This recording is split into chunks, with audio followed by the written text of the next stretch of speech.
소식이 왔어요. 여기 평목항에서 예. 뭔가 나왔다. 쉬쉬하면서 뭔가 나왔는데 그게 내용물은 지금 노트북하고 CCTV 관련된 게 올라왔다. 그날 아이들과 함께 깊은 바닷속으로 사라져버렸던 진실의 조각들. 가족들의 발빠른 대처로 곧바로 법원을 통해 증거 보존이 된 DVR과 노트북 등은 복원에 들어갔습니다. 그 과정은 모두 녹화됐고 유족과 해경이 함께 지켜봤습니다. 2달간의 긴 작업 끝에 되살린 그날의 CCTV 영상은 사고 추정 시각이 가까워지자 꺼져버립니다. 그 순간 희망도 함께 사라지는 듯 보였습니다. 이 문서가 이 뻘밭 바닷속에 이 2달 동안 빠져있던 노트북에서 나온 파일 그대로 출력한 거예요. 다행히 복원 작업에 성공한 노트북은 판사와 검사 그리고 해경이 함께 1시간 10분 동안 확인에 들어갔습니다. 되살아난 파일 중에 세월호와 관련된 광고나 행사 자료가 많습니다. 노트북의 주인은 세월호 직원으로 추정이 됩니다. 딱 열고 띄웠는데 이제 디렉토리 뭐 이런 파일들 쫙 나올 거 아닙니까? 네. 그 파일들 쭉 있는 속에 이제 국정원 지적사항.htwp가 있는 거예요. 이게 뭐지? 뭐 이렇게 된 거예요. 국정원 지적사항이란 이름의 한글 파일.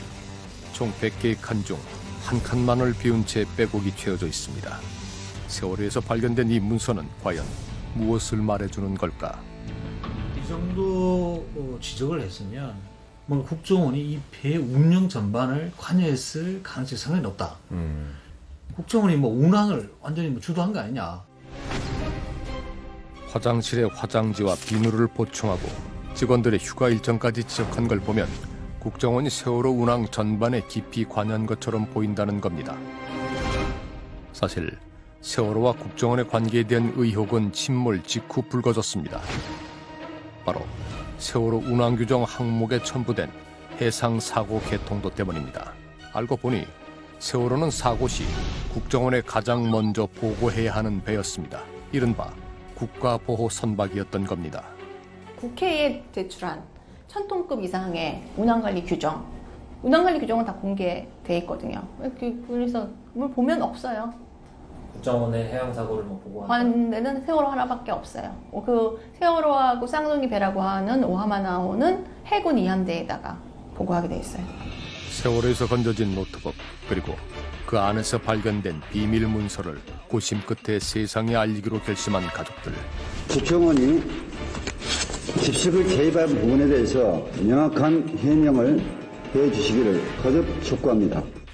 야, 이 세상이 지금 막 난리 났을 텐데 어떻게 보도했을까라는 것을 고민하고 딱 목포역에 왔는데 5시 기자회견한 딱 그 시각에 유병훈 아들 유대균이 잡혔다는 거예요.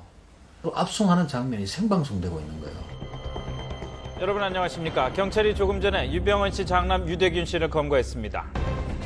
하필 그날 유병헌 전 세무그룹 회장의 장남 유대균 씨가 경찰에 체포됐던 겁니다. 체포영장 발부 3개월 만이었습니다. 유대균 체포 과정 생중계에 밀려 국정원 지적사항은 제대로 세상에 알려지지 못했습니다. 해당 문서들에 대한 국정원의 해명은 있었습니다.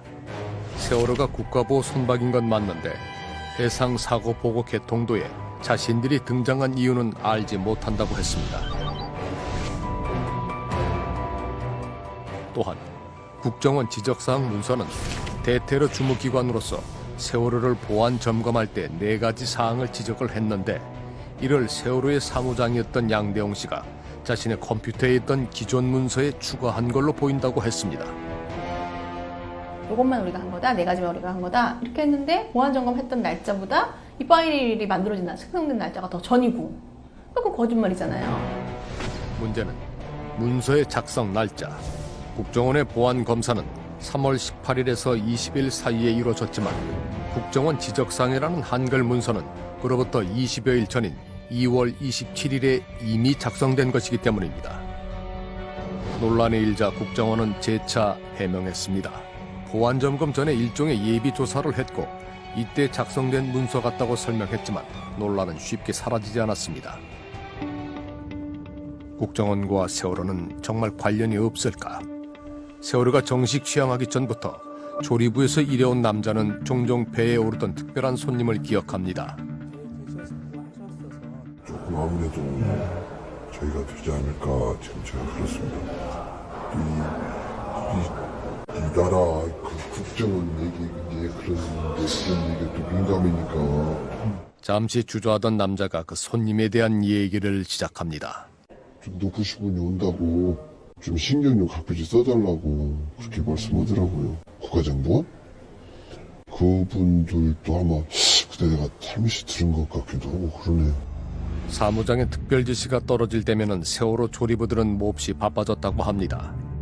제주도에서 현재 흙감 좀 사고 특산물 돼지 같은 거 있지 않습니까? 제주 나물 기타 등등 뭐 육지산 홍삼 같은 거 싱싱한 거 또 전복 같은 거 이렇게 준비해가지고 좀 이렇게 차려드리고 그랬어요. 술도 하나요? 식사 자리에 당연히 뭐 술도 하시면서 주는 거. 술하기 전에 한두 번 있었던 걸로 생각합니다. 기억한다. 예, 정식으로 취향하기 전에. 세월호를 소유했던 청해진 해운과 국정원이 접촉한 흔적은 조리사의 기억 외에도 더 있습니다. 그 흔적은 청해진 해운에서 근무하던 한 직원의 수첩에서 발견된 겁니다. 메모가 주로 작성된 시기는 2013년 2월과 3월 사이로 국정원이 밝힌 대로라면 세월호에 대한 예비조사와 보안 검사가 있던 시기입니다. 그런데 2013년 3월 22일 작성된 메모가 눈에 띕니다.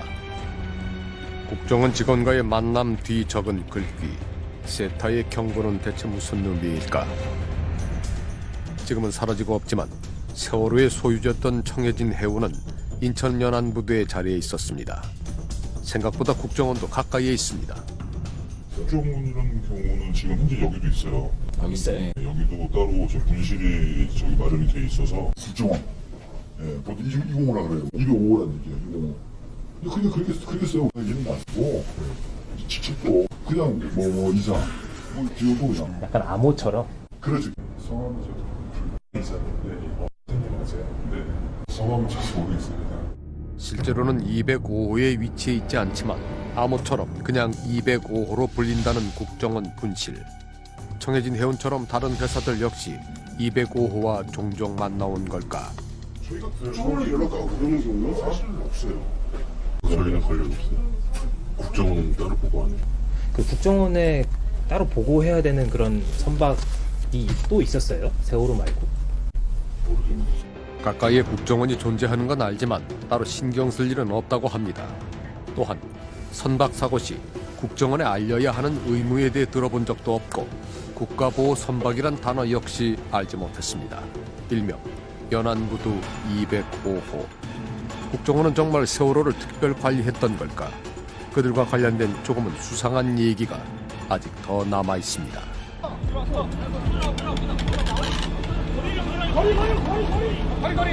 세월호가 침몰한 직후 백목항에 내린 한 남자, 세월호의 기관사 손 씨입니다. 승객들을 버리고 도주했던 기관부 선원. 그는 참사 닷새 뒤 돌연 자살을 시도한 걸로 알려지기도 했습니다.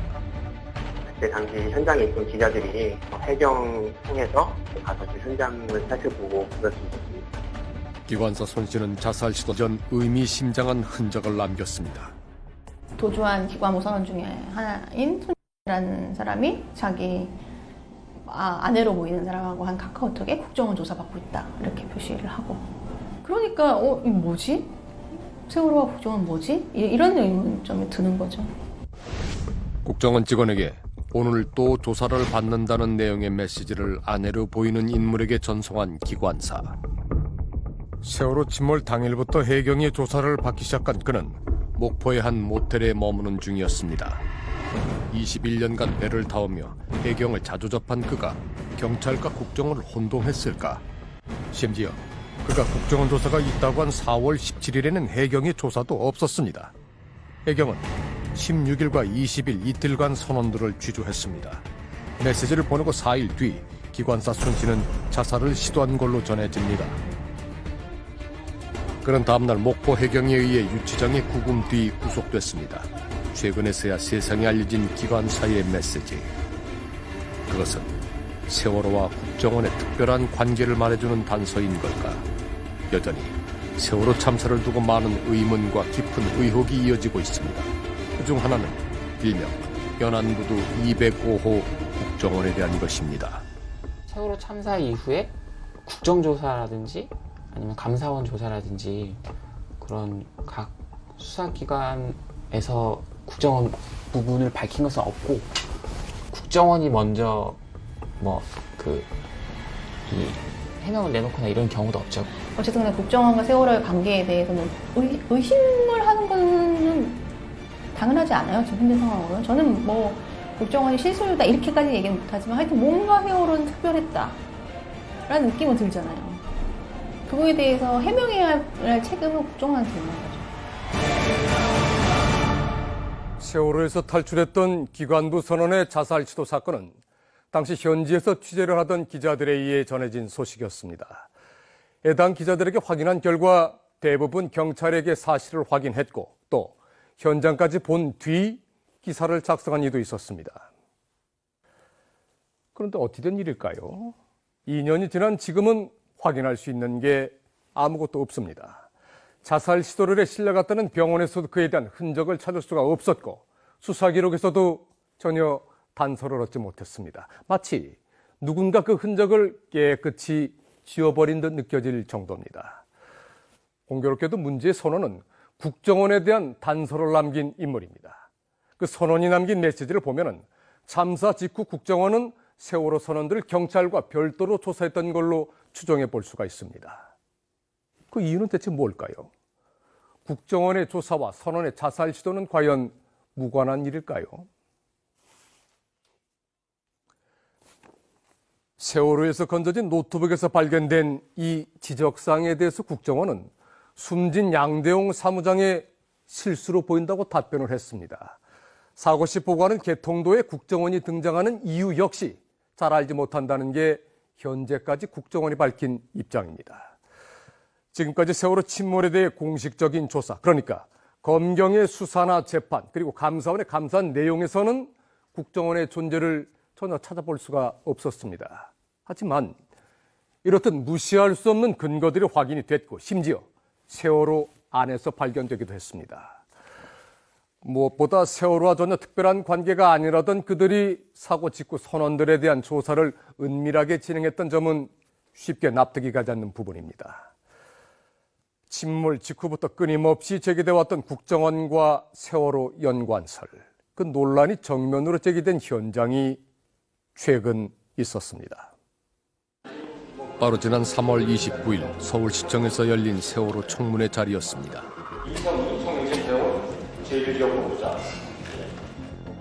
이 자리엔 당시 청해진 해운 제주본부장도 증인으로 참석했습니다. 앞서 본 수첩의 주인공입니다. 그는 국정원 사람들과 만난 뒤 세타의 경고란 메모를 남겼습니다. 소를 규칙대로 판단하는 일이라고 하는 표현이 있는데 이게 무슨 뜻입니까? 그거는 업무 내용하고 관계없이 개인적인 일 때문에 그렇게 적은 거라고 생각했죠. 3년 전에 일이니까 기억이 잘 나지 않습니다. 아니 국정원하고 상가대표 회의가 가지고 수첩에다 메모를 했는데 개인번호 메모했다고요? 그날 무슨 일 있었죠? 아니 업무하고는 상관없는 것입니다. 주로 회사 관련 일정만을 메모해온 수첩입니다. 왜 하필 그날따라 색다른 개인적인 생각을 적어뒀는지는 기억나지 않는다고 했습니다. 이날 청문회에서 메모의 주인공보다 더욱 주목받은 인물이 있었습니다. 네.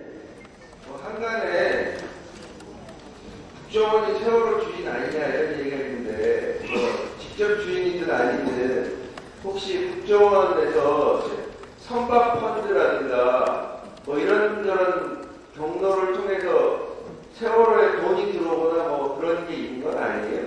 네, 전혀 아닙니다. 전혀 아닙니까? 그렇습니다. 어떻게 단정적으로 말씀하십니까? 그렇게 할 수 있는 개연성이 전혀 없기 때문입니다.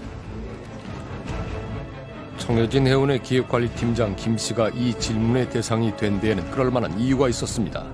연안 여객선을 운항하는 중소기업의 한 임원 휴대폰에서 국정원 직원 연락처가 10개 이상이 나왔다.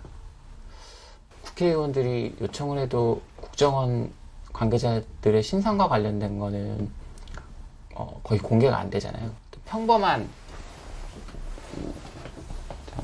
정부 기관과 회사의 관계? 이렇게 볼 수는 없을 것 같아요. 청해진의 기획관리팀장의 휴대전화에서 10명이 넘는 국정원 직원 연락처가 나왔기 때문입니다. 이 사실은 경찰의 수사 과정에서도 확인됐다고 합니다. 청해진 해운 컴퓨터에서 발견된 문서에 따르면 국정원과 청해진 해운 관계자들은 참사 한 달 전의 자리를 포함해 3년간 최소 12번을 만난 걸로 추정이 됩니다.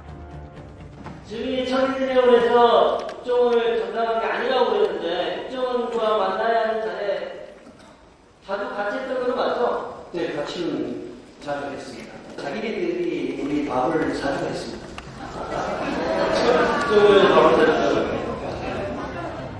국가의 최고 정보기관 직원들과 자주 만났고 그들에게 식사까지 대접받았다는 청해진 기획관리팀장. 쏟아지는 의혹을 뒤로 한 채 청문회장을 벗어나는 그를 어렵게 만날 수 있었습니다. 관리하고 운영에 국정원이 연관돼 있다는 건 사실이 아닌 거예요. 한 말씀 해주세요, 선생님. 한 말씀은 선생님. 잠시 멈춰섭니다.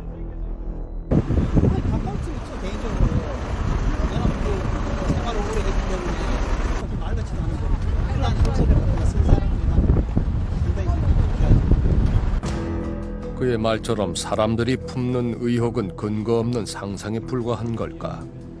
국정원이 과연 그러면 세월호를 소유하거나 세월호 경영에 참여할 수 있는 근거나 어떤 매체가 있는가? 그게 이제 국정원 현직 또는 그 퇴직한 국정원 직원들의 어떤 복지를 위한 양우공제회라는 공제회가 존재하는데 굉장히 많은 펀드, 선박펀드라든가 항공기 펀드, 심지어는 뭐 게임, 골프장 굉장히 공격적인 투자를 해오고 있는 공제회로 알려져 있거든요.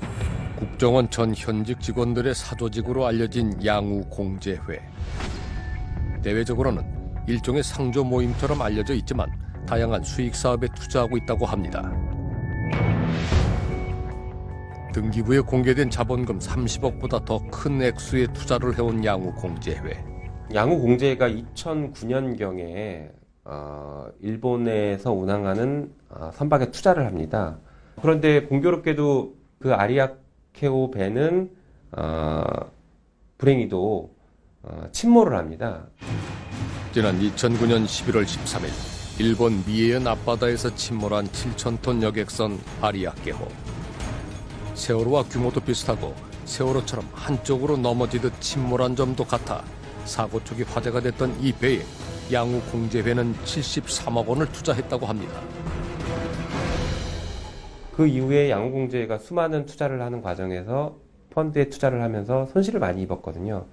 그래서 그 소송을 제기하는 과정에서 이 원고 양우공제회가 뭐냐 이렇게 하면서 양우공제회가 조금씩 세간에 알려지기 시작하고 언론의 관심을 받게 됐던 것이죠. 선박펀드 투자 경험을 살려 국내 황금 노선을 운항하던 세월호에도 투자를 한 게 아니냐는 의혹들. 그에 대한 답을 해줄 수 있는 이는 오직 한 곳뿐입니다. 그들은 최근 양우회로 이름을 바꿨습니다. 간판도 없는 사무실. 제대로 찾아온 게 맞는 걸까? 어디? 양우회에 찾아왔는데. 어디? 저희 SBS에서 왔어요. SBS요? 네. 잠시만 기다리세요. 직원이 안으로 들어가고 얼마 뒤 중년의 남성이 모습을 드러냅니다. 남자의 직함은 이사. 그 위치면 내부 사정에 대해 잘 알고 있을 겁니다. 양우공제회에서 펀드를 투자하셨던 내용에 대해서 좀 여쭤보고 싶어요. 그 상황은 전 모르겠는데. 전혀 아시는 거? 네. 투자하셨던 거는 뭐 사실관계는 확인을 했는데. 글쎄 모르겠어요. 그 상황에 모르겠어요. 글쎄 그런 거 자꾸 물어보시는 게 그렇잖아요. 뭐 전형적인 무슨 취재 같은 그런 거를 뭐 이렇게 찔러보거나 이런 것도 아니고 이걸 내가 SBS에서 가가지고 나 다른 회사에서 왔는데 영화 하나 주고서 당신한테 제목 좀 보자 뭐 좀 뭐가 어떻게 이렇게 되면 어떻게 될까요? 어쨌든 피해자시니까 투자를 하셨다면 그 사고의 정황들에 대해서는 당연히 투자자들이 관심을 갖고 보게 되잖아요. 다른 투자자분들은 관심이 없다면 예? 관심이 없다면 관심이 없죠. 원가는 손실 보셔야 돼요.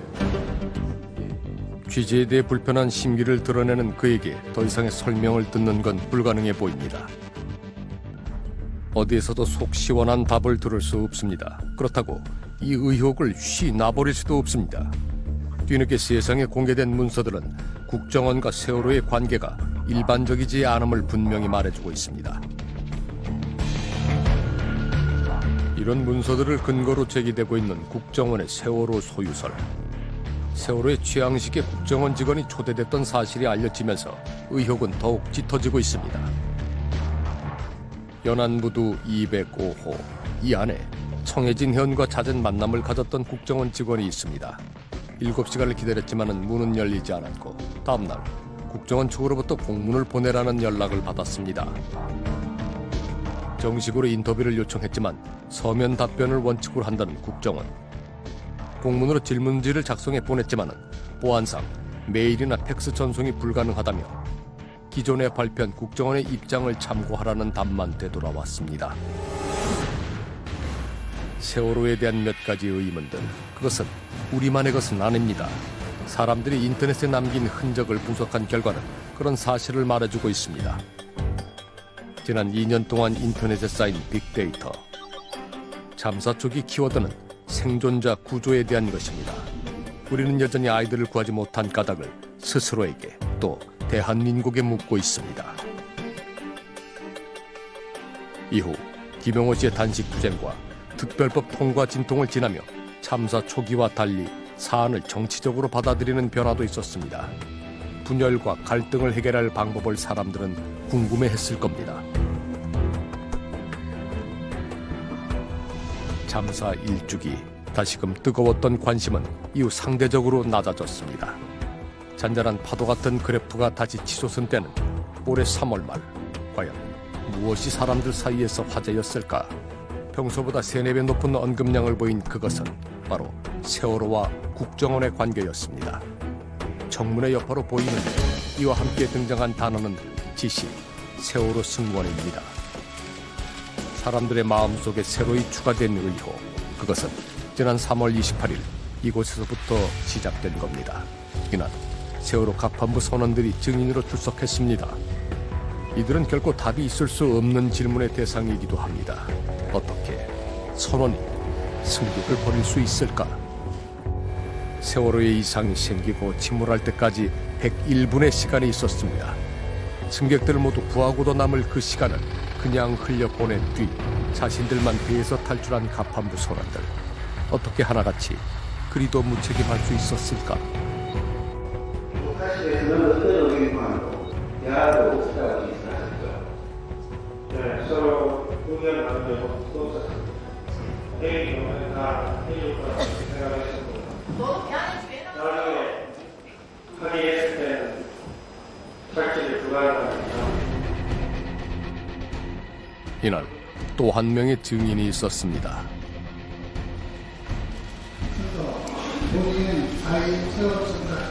침몰하던 세월호에서 안내 방송을 했던 여객부 직원입니다. 아, 기울어졌어! 야, 나도 살려줘! 현재 자리에서 움직이지 마시고 안전으로 자꾸 대기해주시기 바랍니다. 세월호가 갑자기 왼편으로 기운 때는 아침 8시 50분경. 이로부터 5분여 뒤 안내 방송은 시작됐습니다. 승객이 찍은 영상 속에서 마이크를 손에 든 남자의 모습이 확인됩니다. 그의 방송은 조타실 선원들의 탈출 순간에도 이어졌습니다.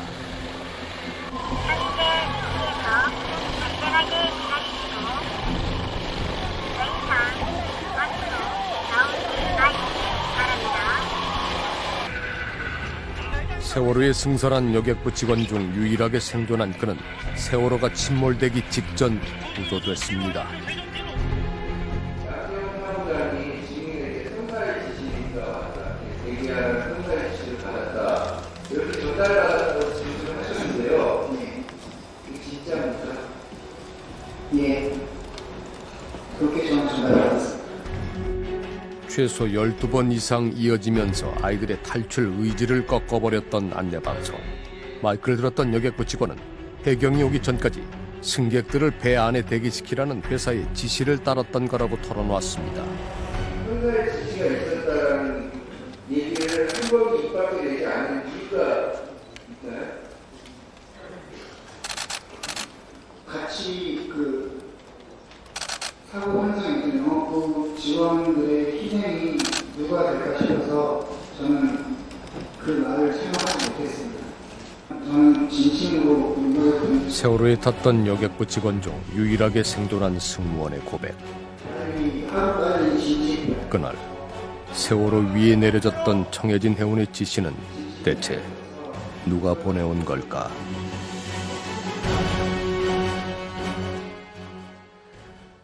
경황이 없어서 가만히 있었다.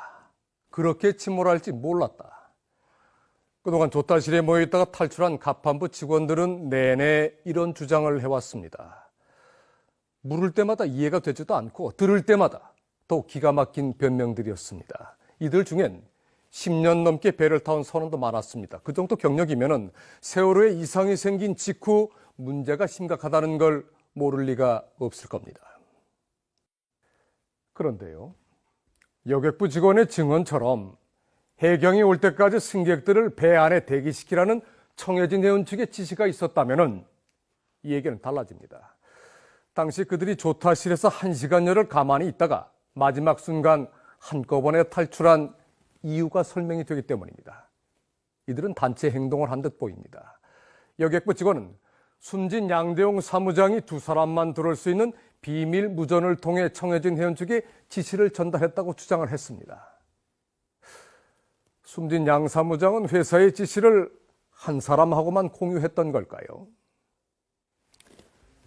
지금부터 여객부 직원이 주장한 내용을 확인해 볼 생각입니다. 대체 누가 그런 잘못된 지시를 무엇 때문에 세월호로 보냈는지 찾아낼 생각입니다. 끝까지 아이들의 탈출을 돕다 사망한 걸로 알려진 양대홍 사무장. 그가 무전으로 알려왔다는 청해진 해운의 지시는 사실인 걸까? 현재 다른 선박회사 해무팀에서 일하며 선원들을 관리하고 있다는 제보자는 충분히 가능한 얘기라고 말합니다. 저는 그렇게 생각하지 않습니다. 그렇게 될 수가 없어요. 이 선원 조직이라는 집단들이 얼마나 피동적인 집단인가를 알면 그렇게 판단 못하세요. 선원들은 겁이 되게 많고요. 사실 바닥에 떠있을 뿐이지 선원들은 회사에 오퍼를 받는 사람이에요. 그 판단을 청해진 해운 관계자, 고위 관계자 누군가가 내렸을. 그렇죠. 모든 회사 관계자들은 배를 버려서는 안 된다는 생각을 하고 있었을 거예요.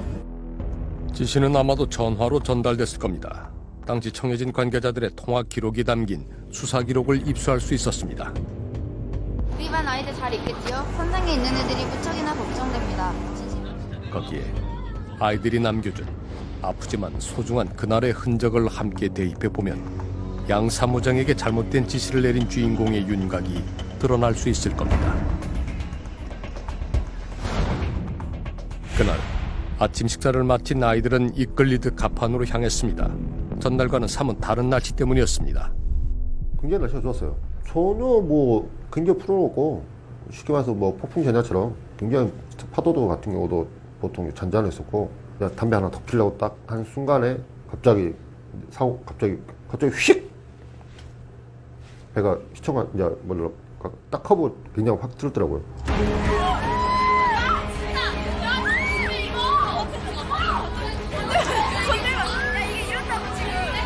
살짝 왼편으로 쏠리는 듯하던 배가 한순간 30도로 기운 거는 아침 8시 50분경이었습니다.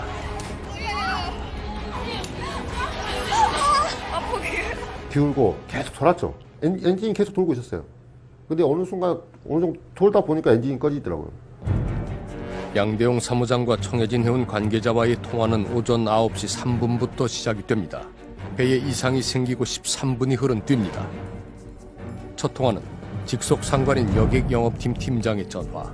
그는 이미 배의 상태를 알고 있었습니다. 9시쯤에 전화가 왔어요.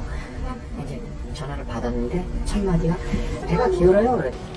앞서 청문회에서 증언을 했던 여객부 직원이 배에 이상이 생기고 10여 분 뒤 인천 본사와 제주 본부에 사고 사실을 알렸기 때문입니다. 그 통화로 세월호에 문제가 발생한 걸 청해진 해운 사람들은 인지한 걸로 보입니다. 1분 14초간 이어진 여객영업팀 팀장과의 통화. 둘 사이에서는 어떤 대화가 오갔던 걸까? 이후로도 청해진 해운 측과 양대용 사무장의 연락은 계속됩니다. 첫 통화 직후 곧장 다시 전화를 걸어온 여객영업팀 팀장.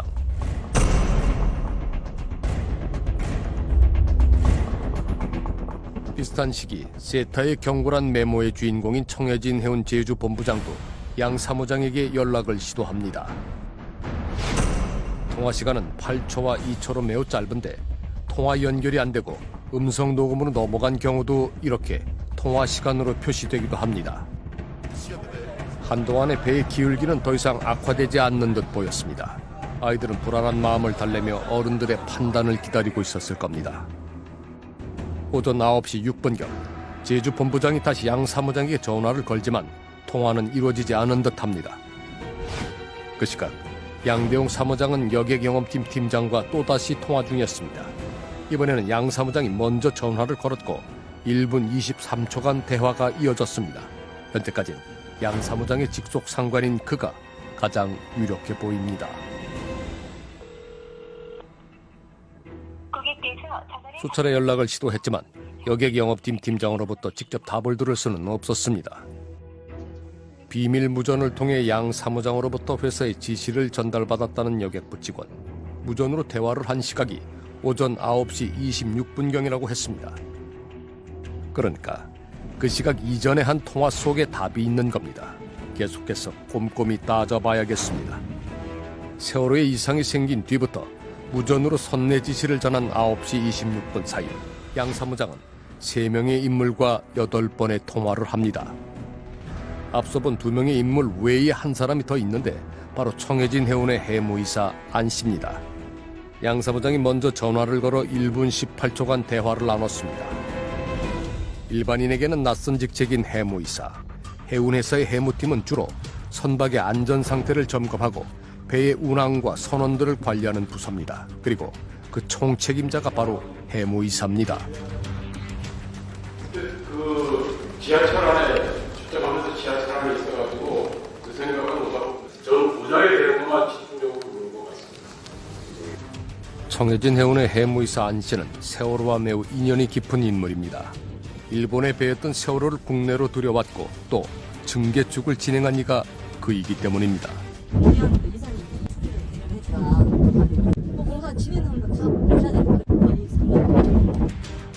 선내 대기를 지시했던 이는 선원들을 관리해온 해무이사인 걸까? 수연아 마지막 해무이사와 양 사무장의 통화가 이루어지던 그 시간에도 가만히 있으라는 안내 방송은 이어지고 있었습니다.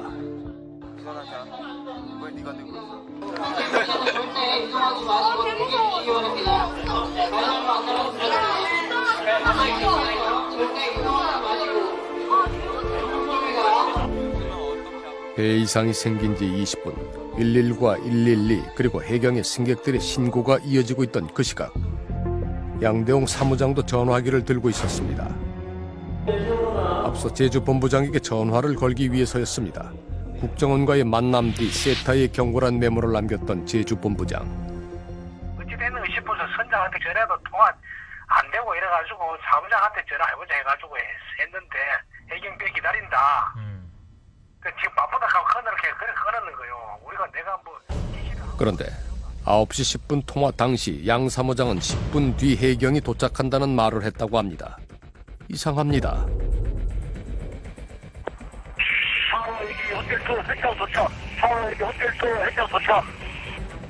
그의 말대로 그로부터 16분여 뒤 서해 해경청 소속 헬기 511호가 사고 현장에 도착했습니다. 하지만 그가 제주 본부장과 통화할 당시는 이 시각에 해경이 도착할지는 그 누구도 모르던 때였습니다. 경비장이 10분 이내에 도착을 할 겁니다. 10분 후에 경비장이 도착한다고요? 제가 10분 정도 소요합니다. 10분. 진도 VTS가 해경의 도착 시간을 처음으로 알려준 건 9시 23분이었습니다. 그러니까 양 사무장은 진도 VTS보다 13분 먼저 중요한 정보를 알고 있었던 겁니다. 물론 제주 본부장의 주장을 100% 믿을 수는 없습니다. 하지만 그가 거짓말을 할 이유도 딱히 없어 보입니다. 세월호의 승객들에게 위험을 알리지 않은 이들은 더 있었습니다. 바로 가판부 선원들입니다. 이들은 배에 이상이 생긴 뒤 승객들이 있는 객실 쪽으로는 한 번도 가보지 않고 내내 조타실에만 모여 있었습니다. 그런데 위원회 조사에 이런 문제가 있었어요. 선사와 통화한 직후입니다. 회계 오기 전까지 선대 제기하려고 하니까 예. 조금 있으면 해경이 오니까 해경한테 이해를 하겠다 그렇게 결론이 났던 걸로 압니다. 당시 휴가를 간 선장을 대신해 세월호에 올랐던 이준석 선장. 사고 직후 청해진 해운으로부터 전화를 받은 이는 이준석 선장이 아닌 1등 항해사였다고 합니다. 이후 승객들을 배 안에 대기시키자는 얘기를 꺼냈다는 1등 항해사. 네, 서로 의견 나누죠. 1등 항해사는 조타수의 주장을 부인했습니다. 수사 기록을 보면 그가 통화한 인물은 해무팀 대리와 휴가 중인 선장입니다.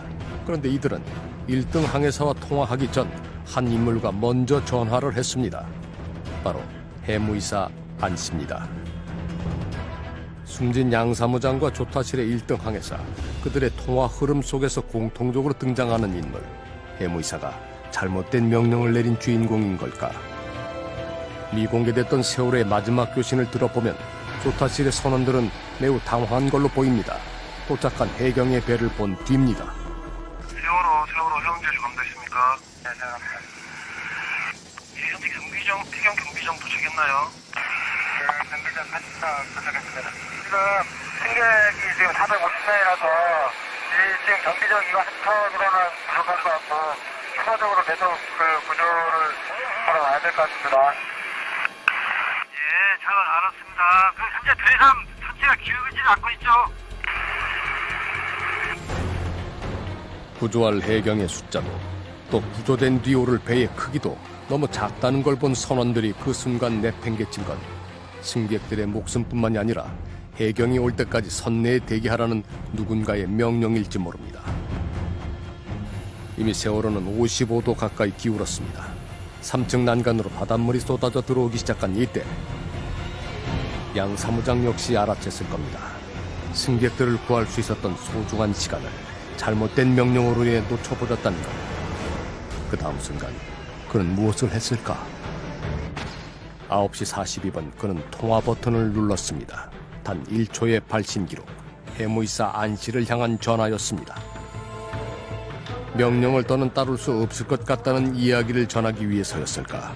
이로부터 5분 뒤 바닷물은 양 사무장의 가슴팍까지 차올랐고 그는 승객들을 대피시키다가 결국 사망했습니다. 청해진 해운의 임원들 중 해무이사는 유일하게 승선 경험이 있던 인물입니다. 배에 대해 잘 아는 기관장 출신인 그가 그런 명령을 지시했을까? 그런 언론 취재 응하지 않겠다. 이유는 어차피 내가 형을 받은 사실에 대해서 변동사항이 없을 것이고 이슈가 되기 싫다. 그가 승객들의 탈출을 막았다면 대체 그럴 만한 이유가 무엇이었을까? 그 까닭을 한 제보자의 얘기를 통해 조금은 알 수 있었습니다. 세월호가 도입이 될 때부터 말이 많았어요. 세월호가 도입이 됐을 때 가장 나중에까지 태클을 걸었던 쪽이 국정원이었다고 저 들었어요. 뭐가 준비가 안 되면 운항 안 된다, 운항 안 된다. 반대를 했던 입장이었어요.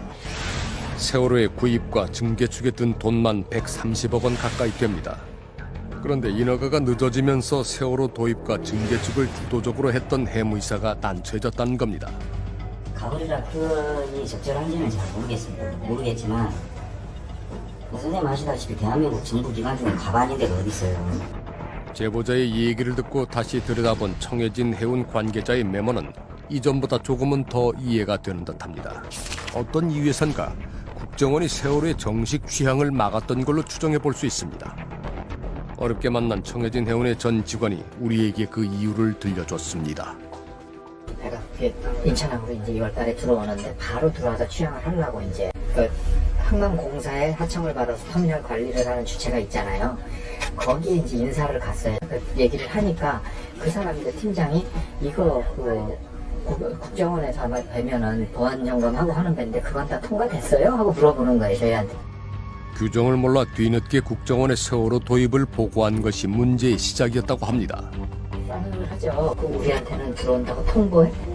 이런 식이었어요, 처음에 봤더니. 인허가는 해무팀이 해야 할 일이었습니다. 국정원과의 갈등으로 취항이 늦어지면서 해무이사의 직속 상관은 회사를 떠나야 했다고 합니다. 국정원으로부터 검사를 받기 위해 한 달여를 대기하면서 적자는 쌓여만 갔습니다. 항내 대기죠. 항내 대기인데 차처럼 시동을 꺼놓고 있는 게 아니에요. 배는 발전기가 돌아가야 되고 거기 선원이 항상 상류를 해야 되고 한다 보면 하루에 인건비 빼고도 한 4,500이 들어가요. 천문학적이거든요. 이 갈등의 과정에서 국정원 지적 사항과 해상 사고 개통도도 탄생하게 된 거라고 합니다. 어차피 그런 거 버스 잡히지 말고 이 차를 누군가가 했을 것 같아요. 그걸 뭐 팀장급에서 비상 연락망을 넣자 국정원도 끼자. 그렇게 해서 그게 들어가고 제 생각으로는 그런 것 같아요. 그 당시 때 너무 빡세게 보안 점검을 받다 보니까 과잉 충동해서. 국정원과의 갈등과 쌓이는 적자, 게다가 종종 고장을 일으키는 세월호는 그에게 골칫거리였을 겁니다. 참사 직전 해무이사는 주도적으로 세월호의 매각을 추진 중에 있었습니다. 그날 아이들을 탈출시키다 발생될지 모를 안전사고가 걱정이 돼 그는 해경이 올 때까지 배 안에 대기하란 지시를 했던 걸지도 모릅니다. 그렇다고 해도 모든 의혹이 풀리는 건 아닙니다. 양대용 사무장은 해경이 도착할 시간에 대한 정보를 미리 알고 있었습니다. 어떻게 알았을까? 그 또한 해무이사에게 들었을까? 아니면 또 다른 정보 제공자가 있었던 걸까? 다시 한번 입수한 수사 기록을 살피던 우리는 눈에 익은 번호 하나를 발견할 수 있었습니다. 이 번호가 이제 그 국정원 직원 번호거든요. 다 이렇게 미상, 착신자 미상으로 처리가 돼 있는 거죠. 이렇게 해서 국정원 부분은 이제 일체 그 검찰 수사 자료나 법원에 제출될 때는 올라오지 않은 거죠. 연안부두 205호, 그러니까 국정원 분실에 근무하는 직원의 번호였습니다. 참사 한 달여 뒤 사고 해역 인근에서 발견된 문서에 따르면 양 사무장은 세월호의 보안 담당자였습니다. 국정원이 관리하는 국가보호 선박인 만큼 사고 소식을 국정원에 전했을 수도 있었을 겁니다. 그런데 정작 국정원과 연락을 주고받은 이는 따로 있었습니다. 세월호가 침몰하고 있던 그 시각 국정원 직원과 연락을 주고받은 기획관리팀장. 둘 사이에는 어떤 얘기가 오갔던 걸까? 그건 내가 기억을 못하겠어. 뭐 했다고 나오니까 인정할 수밖에 없는데 뭐 기억 못하는 건 못하는 거지 뭐. 국정원 직원은 사고 다음 날까지 총 8차례에 걸쳐 청해진 해운 직원 3명과 연락을 했습니다. 다만 양 사무장과 연결된 흔적은 없습니다. 하지만 국정원과 양 사무장 간의 연결고리가 없다고 단정할 수는 없습니다. 이 문서는 경찰이 수사 초기에 작성한 기획관리팀장 통화수사 기록입니다. 2장의 사진을 국정원 직원에게 전송한 흔적. 이 통신 기록은 검찰로 넘어가면서 어느 순간 사라져버렸기 때문입니다.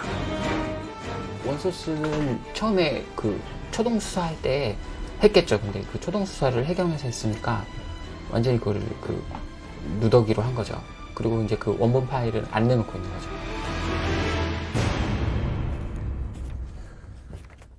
그간 국정원은 세월호 해상사고 보고 개통도에 자신들이 등장하는 이유를 전혀 모른다고 주장을 해왔습니다. 하지만 그날 국정원은 청해진 해운 측으로부터 사고 소식을 보고받았습니다. 결과적으로 이 개통도대로 보고가 이루어진 겁니다.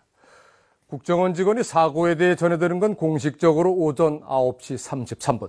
조타시 선원들도 아직 배에서 탈출하지 않은 시점인 겁니다.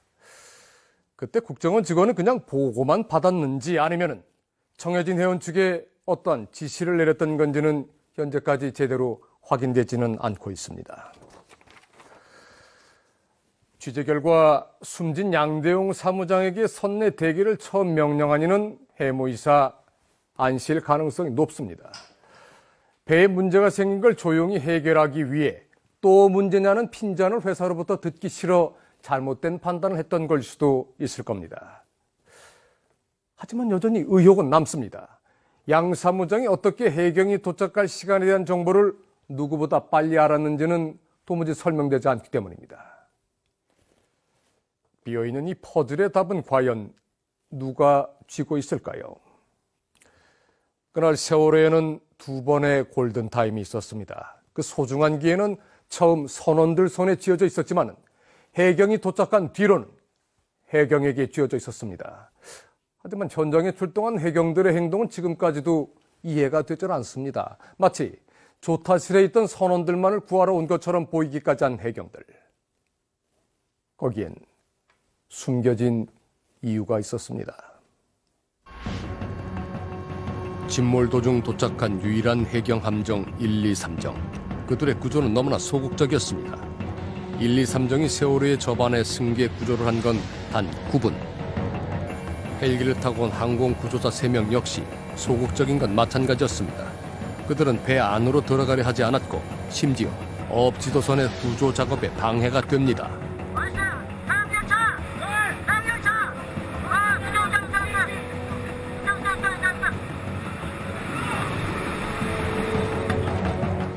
세월호가 빠르게 침몰하기 시작한 시점에 잠수 능력이 있는 특공대들이 대거 투입이 됐다면 결과는 달라졌을지 모릅니다.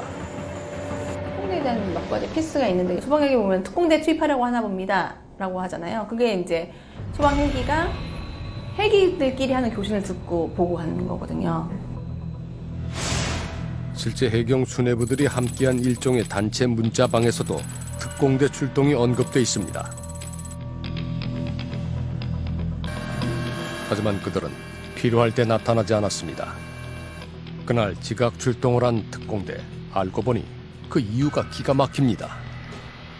사실은 특공대가 사고 다 직후에 출동을 시켰으면 그 시간에 도착했어요. 근데 출동을 안 시켰죠. 출동 준비를 시키라고는 했지만 출동을 시키라고는 안 했다는 거였죠.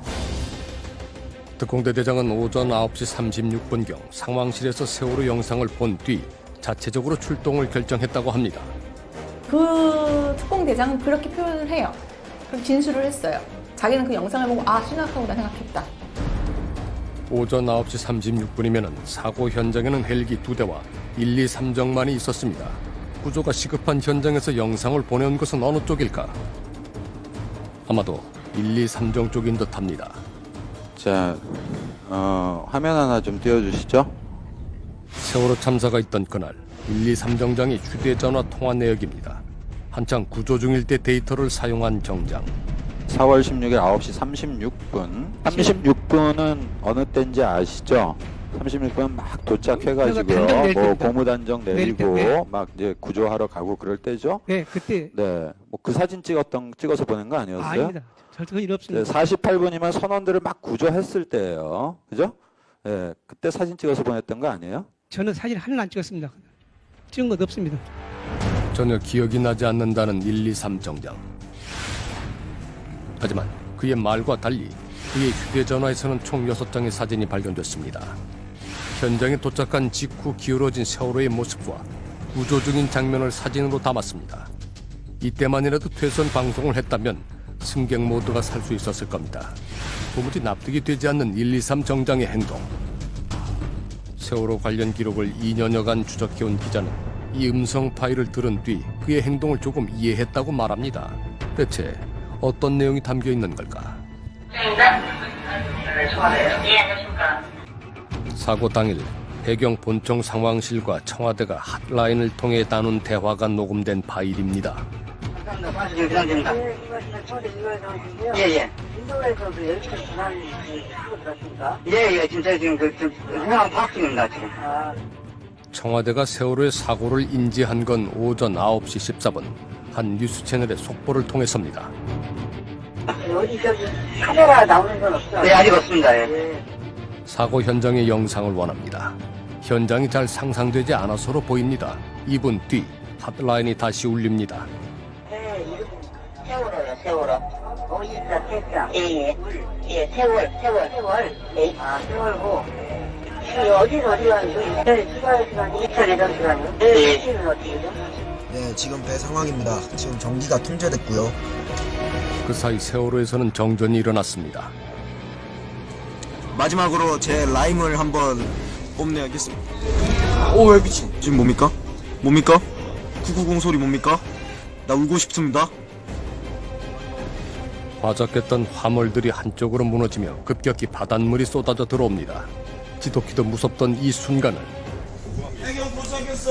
부자는 우리 어디? 아이들은 해경을 기다리며 버티고 있었습니다. 상식적으로 해경 1, 2, 3정은 도착 즉시 아이들부터 구했어야 옳습니다. 현지 영상 있습니다. 예? 현지 영상 볼 수 있는 거 있습니까? 예, 해가지고, 지금, 123일간 예. 급여는 지금 해가지고, 저희들 그, 인디스 영상은 없고요. 네. 우리 같은 내부 모바일 영상은 있는데, 네네. 이거 항상 잠시 보내줬습니다. 그게 보내기 좀. 네? 거기 내 외부로 나가지 않을 건데, 이게. 그래요? 아니, 그러면, 여기 지금 기간치 상을 때는 그런데, 그 사회가 발표를 상대편으로 보여주겠습니까? 예, 내가 생각해도, 이쪽 내가 지금, 예, 대나무로, 123 정장이 데이터를 사용한 시간은 9시 36분.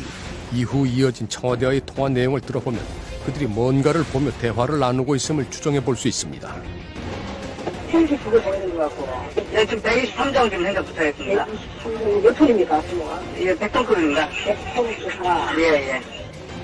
청와대가 보는 화면 속에는 헬기 2대만 보이는 걸로 봐 그것은 123정이 찍은 사진이나 영상일 가능성이 높아 보입니다. 현지 영상 받아보셨습니까? 아니면 사진이라도. 이게 한 1년이나 그런 거 빨리 팔아야지. 지금 파악으로는 한정에서 50명, 헬기 6명쯤 파악이 됐고요. 이게 아까 열심히 충분히 잘 알려주거든요. 예. 그래서 지금 해가지고, 그래서 지금 확인해야 되는데, 들어가려면 확인을 못하고 있어요. 청와대의 요구를 꼭 부당하다 할 수는 없습니다. 하지만 그 요구들을 해경 수뇌부는 거르지 않고 곧장 1, 2, 3정으로 전달한 걸로 보입니다.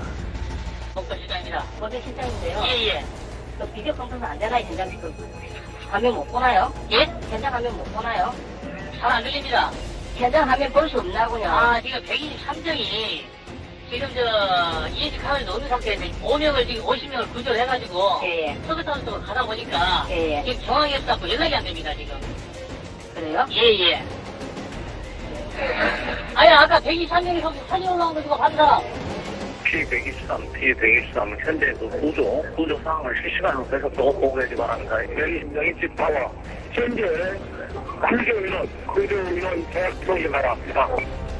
당시 1, 2, 3정이 있었던 생존자 김병규 씨는 경황이 없는 중에도 유심히 보게 된 광경이 있었다고 합니다. 1, 2, 3정에 타고 인원이 조금 찼을 때 인원수 체크하는 사람이 있었어요. 한 명, 두 명, 세 명 이렇게 자기가 쉬더라고. 그러면 틀려서 또 다시 세고 이러더라고. 그래서 하도 답답한 내 속으로는 뭐 저런 사람이 있어.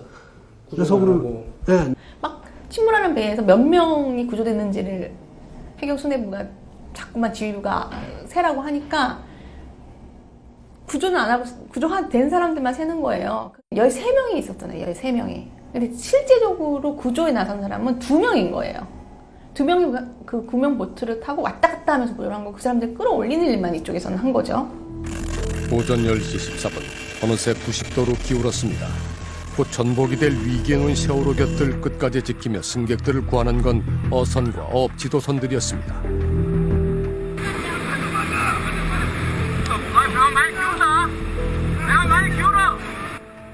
사투.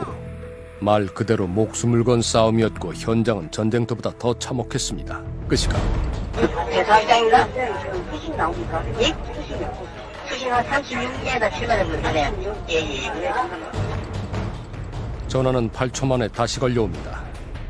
대사장인가? 근처 암초는 없어요. 암초는 없고요. 첫 통화부터 이날 자정까지 청와대가 해경 본청 상황실과 통화를 한 시간은 1시간 50분 가까이 됩니다. 새로운 정보를 보강할 필요는 있었을 겁니다. 상장인가? 예, 통화했어요. 예, 안녕하십니까. 영상 가지고 있는 해경 도착했어요? 아직은 도착 못했어요. 얼마나 남았어요? 지금, 그거는 빨라야 가야겠어요. 예. 지금 아직 지금 도착을 못했고요. 얼마나 남았어요, 지금? 그렇지 말고. 잠시만요. 네. 6마일 남았거든요. 예.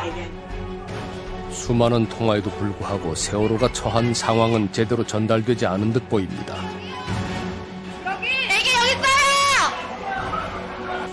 세월호가 바닷속으로 사라지기 5분 전 대통령의 메시지가 전달됐기 때문입니다. 자, VIP 메시지 좀 전해드릴 테니까 빨리 전해주세요. VIP 메시지 가져가. 첫째, 단 한 명도 인명피해 발생하지 않도록. 단 한 명도? 인명피해 발생하지 않도록. 자, 저거. 그 다음에 여객선 내에 객실, 엔진 등을 포함해서 효율적이 확인해가지고 누락들을 넣어라.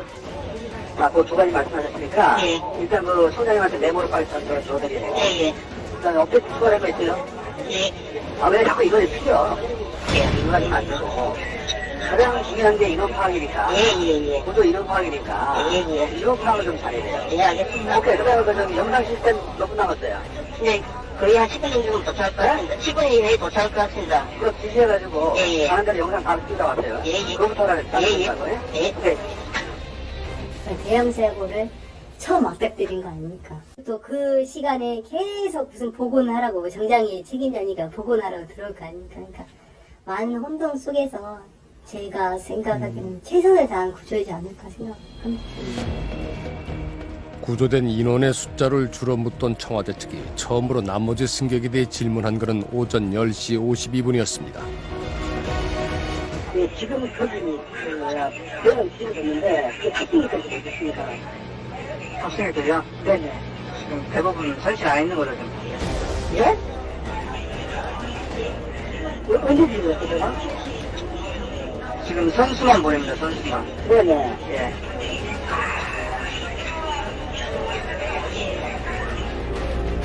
이미 22분 전 세월호는 사실상 침몰한 상황이었습니다. 많은 아이들과 승객들이 여전히 그 배 안에 있었습니다.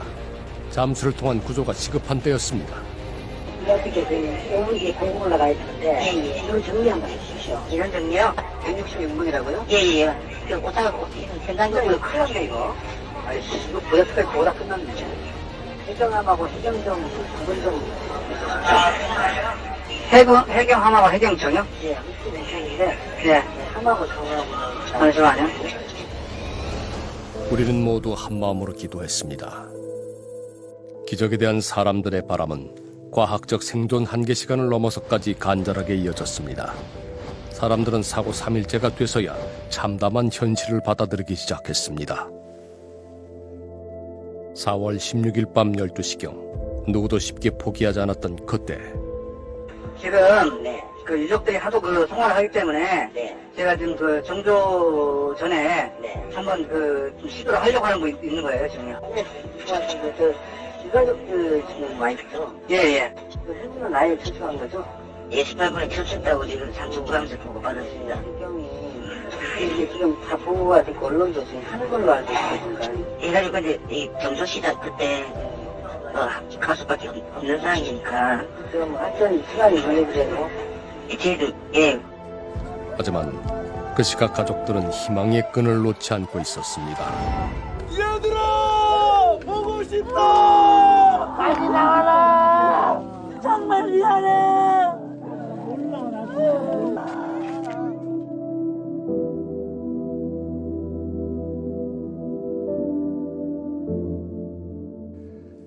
참사 당일 청와대 측이 해경 본청 상황실에 요구한 것들은 엄밀히 말해 부당한 것은 아닙니다. 아니 오히려 정당한 요구라고 봐야 맞습니다. 사고에 대한 파악을 위해 최대한의 정보를 수집하고 변동사항을 수시로 확인해 대통령에게 보고를 해야 하는 것이 원래 그들이 해야 하는 업무이기 때문입니다. 다만 결과적으로 그 통화가 이루어진 시점이 구조에 총력을 다했어야 할 시간이라는 점에 아쉬움이 큰 겁니다. 문제가 있다면 해경 수뇌부의 행동입니다. 청와대 측의 요구를 스스로 해결하거나 적당선에서 끊지 못하고 1, 2, 3정에 전달한 그들의 행동은 그 어떤 경우에도 이해받거나 용서받을 수 없는 것입니다. 앞서 본 얘기들 이미 다 알고 있던 내용이셨습니까? 아마도 처음 보는 자료도 많으셨을 테고 오늘에서야 알게 된 사실들도 제법 있으실 겁니다. 방송을 통해 처음 공개된 내용들은 세월호 진실규명을 위해 지난 2년 동안 쉴 새 없이 기록들을 찾아다니고 끊임없이 정부에게 자료를 요구해둔 분들이 선뜻 우리에게 대가 없이 공유해준 것들입니다. 그분들이 요구한 건 단 하나였습니다. 세월호가 잊혀지지 않게 해달라는 것이었습니다. 우리도 궁금했습니다. 아니, 우리 역시 걱정을 했습니다. 사람들은 여전히 세월호를 기억하고 있는지, 기억을 한다면 어떻게 인식하고 있는지 알고 싶었습니다. 흔히 빅데이터 분석을 무의식의 설문조사라고 부릅니다. 지난 2년 동안 인터넷 공간에 사람들이 차곡차곡 쌓아올린 세월에 대한 생각들은 어떤 모습일지 참으로 알고 싶어집니다. 우린 얼마나 자주 세월호를 생각할까? 그리고 지난 2년의 시간 동안 세월호를 바라보는 시각은 어떤 계기를 통해 변화했을까? 인터넷 세상에 지난 2년간 쌓인 빅데이터들을 분석하면 현재 우리의 마음속을 알 수 있을 겁니다. 2년간 세월호 언급량은 총 116만 건이 넘습니다. 하루 평균 1,600건 넘게 세월호가 언급되는데 특히 뉴스에 비해 네티즌들의 활동이 3배 가까이 많습니다. 참사 초기엔 구조에 대한 기대가 컸다면 일주기 땐 추모의 열기가 뜨거웠습니다.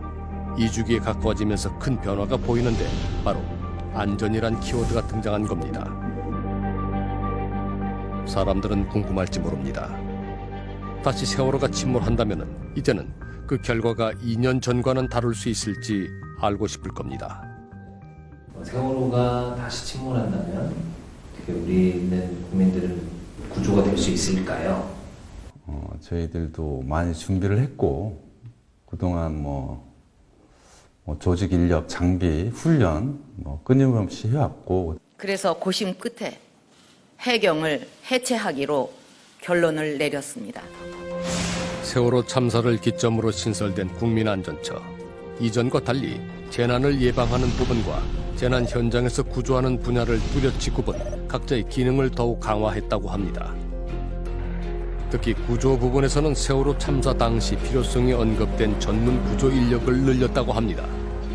현장 인력을 사고 당시보단 1,200명을 넘게 현장을 배치를 해서 또 구조 안전 중심으로 조직을 개편했습니다.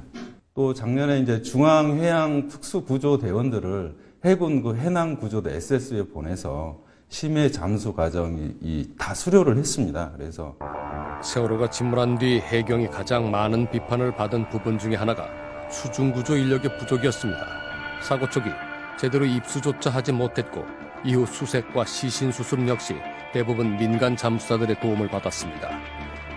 하지만 이런 전문 인력의 증언은 지나치게 세월호 사건의 결과에만 초점을 맞춘 대안이라고 합니다. 1차 대응의 현장 대응 능력을 강화시키지 않고 특수구조단이 해결할 수 있을 거라고 보는 것 자체는 안 맞는다는 거예요. 이게 재난이라는 게 전쟁 상황하고 비슷하거든요. 전쟁이 터지면 일선 부대가 그걸 해결하고 특수한 문제는 일단 특수부대가 출동해서 좀 해준다든가 하는 게 필요하지만 1차선이 무너지고 나면 재난 대응이 안 되는 거죠. 문제의 본질은 따로 있다는 겁니다. 결과적으로 잠수 인력이 부족했지만 정작 큰 문제는 사고 현장에 도착했던 헬기와 1, 2, 3정을 제대로 지원하고 제때 적절한 지휘를 한 리더가 없었다는 점이라고 합니다.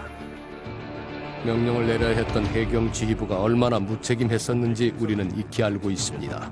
거기 구조대는 세력에서 하는 겁니다. 그러니까 안 하면 하라 그래야 될 거 아니에요. 제가 신이 아닌 이상 어떻게 이걸 다 챙깁니까? 참사의 책임을 현장에 있던 1, 2, 3정 정장에게 모두 미룬 해경 수뇌부. 해경 중 세월호 참사로 형사처벌받은 인물은 1, 2, 3 정장이 유일합니다. 결국 현장에 출동했던 1, 2, 3정의 정장만 처벌받은 거잖아요. 이 메시지는 뭐냐면 현장에 출동을 안 하면 된다는 메시지를 준 꼴이라는 거죠. 김무용 목포소장이 현장을 안 간 건 정말 어마어마한 잘못인 거예요. 근데 결국 현장을 가지 않았기 때문에 그 사람은 형사처벌을 면한 거죠. 현장에 있는 구조 세력이 제대로 된 역할을 하는 것은 필요하지만 그렇기 위해서는 제대로 된 구조에 대한 지휘 또는 명령이 필수적인 것이거든요. 앞서 봤듯 123 정장은 사고 현장에 도착하자마자 사진을 찍어 전송한 걸로 추정됩니다. 상부의 요구가 있었던 걸로 추정이 되는 것입니다. 해경본청 산하, 서해해경지방청 산하, 목포해경 소속이었던 123 정장. 긴 보고 라인 끝에 위치했던 그로서는 명령을 거부하기는 쉽지 않았을 겁니다. 개편된 시스템에선 이런 점이 개선이 됐을까? 실제 일선의 얘기를 들어보면 과거 세월호 참사 이전보다 위로 보고해야 될 곳이 더 많아졌다. 실제 일선 서해서 입장에서 보면 뭐 최대 21군데까지 보고를 해야 된다고 하거든요. 이거는 좀 역설적으로 컨트롤 타워 측면에서 바라보면 좀 후퇴된 것이 아닌가. 예방과 구조를 양갈래로 나눈 국가안전처. 조직도상 가장 아래에 위치하는 현장의 구조팀 입장에서는 한쪽에만 보고하는 일이 쉽지 않아 보입니다. 빅데이터가 우리에게 던져주는 질문은 때론 아픈 것이기도 합니다. 세월호 희생자 가족에 대한 시선에 관한 겁니다. 참사 초기와 일주기, 그리고 단원고 기억교실 존치 논란을 겪으면서 우리 사회가 그들을 보는 시각에도 변화가 있었습니다. 언론과 네티즌 모두 참사 초기 가족의 슬픔에 공감하고 그들을 응원하는 태도였지만 참사 일주기에는 부정적인 태도들도 상당해졌습니다.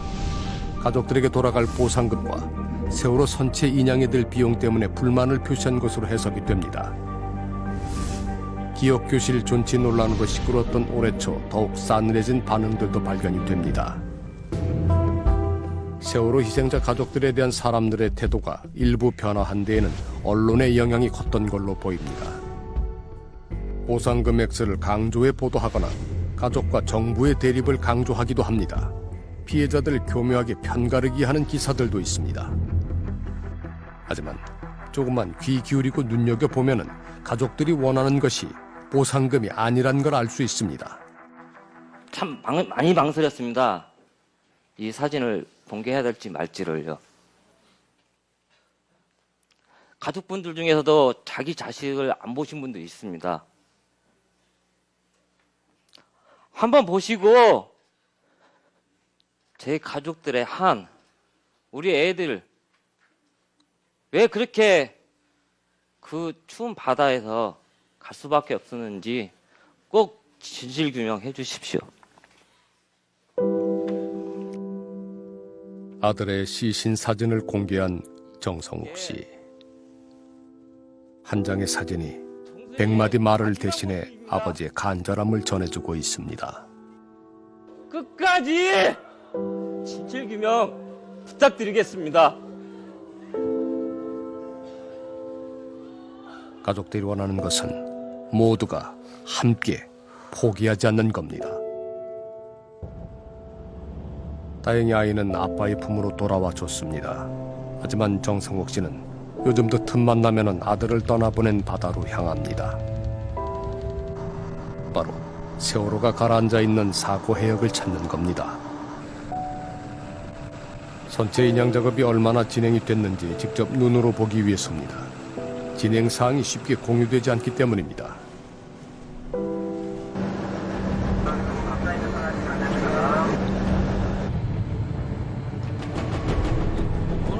나가라고 후지더라고요. 왜 이렇게 뭐라고? 아니 왜? 해경에 미리 알렸지만은 번번이 인양 현장에서 쫓겨납니다. 밑에 지금 다이버들이 있다고. 지금 빨리 좀 나가달라고.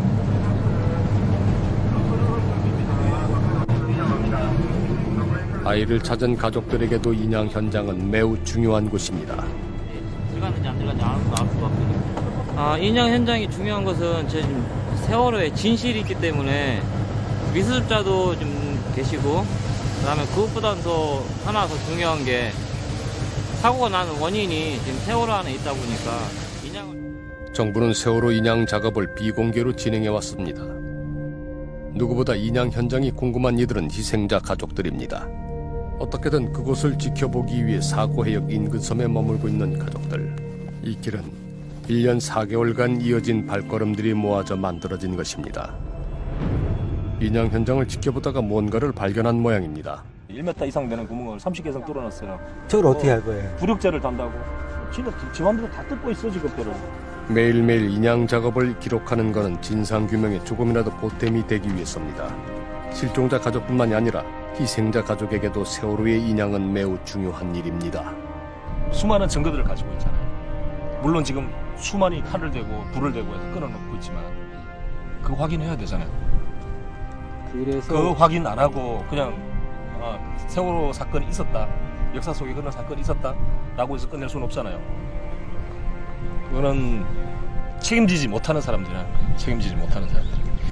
바닷속 44m 깊이에 가라앉아 있는 세월호를 제대로 바다 위로 떠오르게 할 수 있는 강력한 부력은 뛰어난 중국 기업의 기술이 아닌 끝까지 지켜봐주는 우리들의 관심일 겁니다. 정부는 오는 7월 세월호 인양이 마무리될 거라고 전망을 하고 있습니다. 아직 수습하지 못한 9명의 실종자 행방과 세월호가 침몰하게 된 정확한 원인이 선체 인양을 통해 상당 부분 확인이 될 걸로 보입니다. 진실규명에 가장 중요한 역할을 할 것으로 예상되는 세월호 선체 때문에 그간 인양 과정의 유족과 실종자 가족들, 더 나아가 이들을 기억하고자 하는 국민들마저 배제된 점은 못내 아쉬움으로 남습니다. 인양 현장의 안전 확보와 작업의 효율성 면에서 볼 때 정부의 비공개 결정은 합리적인 것이라고 할 수도 있지만 과정이 투명하게 공유될 때 결과 역시 온전히 받아들여질 수 있기 때문입니다. 다행히 지난 14일 인양 작업에 방해가 되지 않는 선에서 가족들의 참관을 허락하겠다고 해양수산부는 밝혔습니다. 그간 세월호 가족들은 정부가 내놓은 투명하지 못한 결과들로 인해 많은 상처를 받아왔습니다. 특히나 국가기관의 수사와 조사에서 의도적으로 삭제된 국정원 부분이 그러합니다.